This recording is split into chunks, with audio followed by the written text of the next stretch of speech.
Welcome to CARICOMP Insider, where high-tech facial recognition meets real-world intelligence.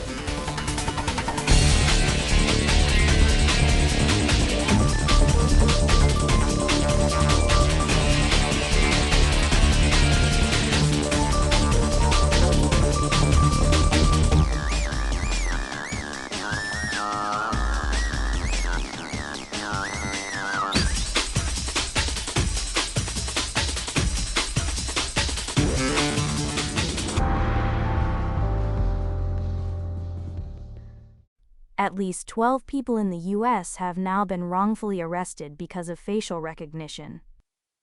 A 2025 Washington Post investigation found that in 6 of those 8 documented cases at the time, police never even checked the subject's alibi. They skipped the most basic step in detective work. That pattern matters to anyone who works in investigations, biometrics, or digital identity. It matters if you use these tools. It matters if you're ever on the other side of them.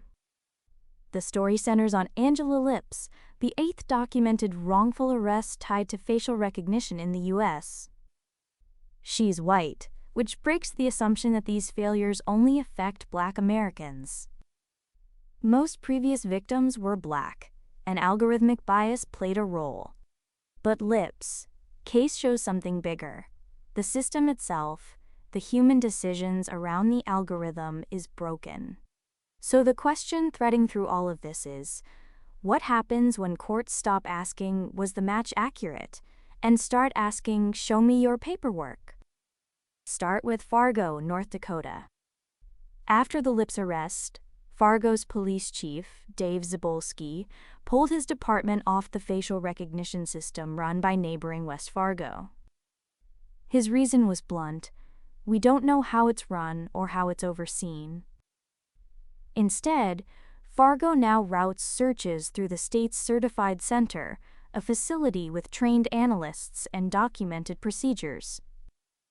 That's not a department dropping the technology. That's a department demanding a paper trail before it trusts the results. And Fargo isn't alone. In Detroit, the settlement in the Robert Williams wrongful arrest case produced what advocates call the nation's strongest police department policies constraining facial recognition.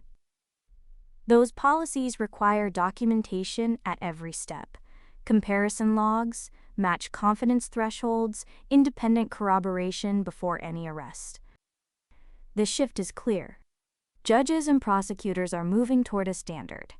If you can't show how you got your match, your evidence doesn't come in. Meanwhile, the Washington Post findings paint a damning picture of what happens without those guardrails. In 2 of the wrongful arrest cases, officers ignored contradictory evidence that pointed away from the subject. In 5, they failed to collect key evidence entirely. The algorithm gave a suggestion, and officers treated it like a conclusion. That's not a technology problem. That's a governance collapse. Now zoom out past the U.S.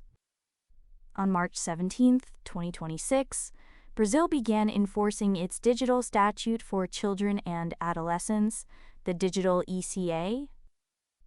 The law requires auditable biometric age assurance, meaning companies must prove how they verified a user's age and log that proof.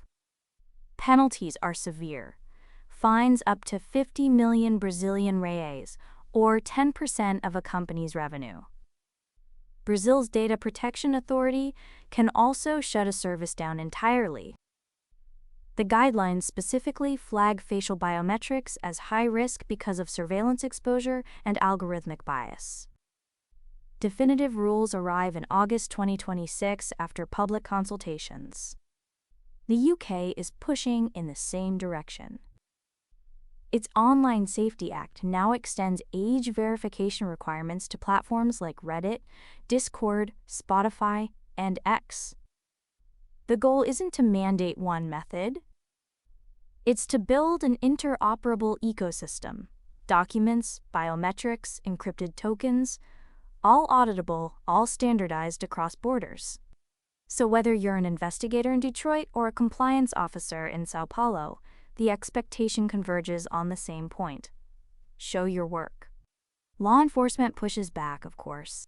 Documentation adds friction. Audit trails slow things down when speed matters. But the evidence cuts against that argument hard. The real danger was never slow investigations. It was fast, wrong ones, arrests that destroyed lives and then fell apart in court. Illinois House Bill 5521 would ban law enforcement from using facial recognition and biometric tools outright. But that bill isn't the future. The market is splitting in two. Unregulated, undocumented facial comparison gets banned or thrown out of court. Auditable, logged, certified workflows survive and become the standard. So, in plain terms, police across the country have been arresting people based on algorithm output without doing basic follow-up.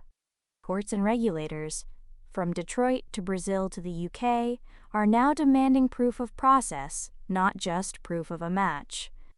The question for anyone in this space over the next 18 months is simple. If a judge asks to see your comparison log, your confidence metrics, your corroboration checklist, do you have one? The full story is in the description if you want the deep dive. Now you know something most people in this industry don't. Use it. And when you're ready to put it to work, caracomp.com. We'll see you tomorrow.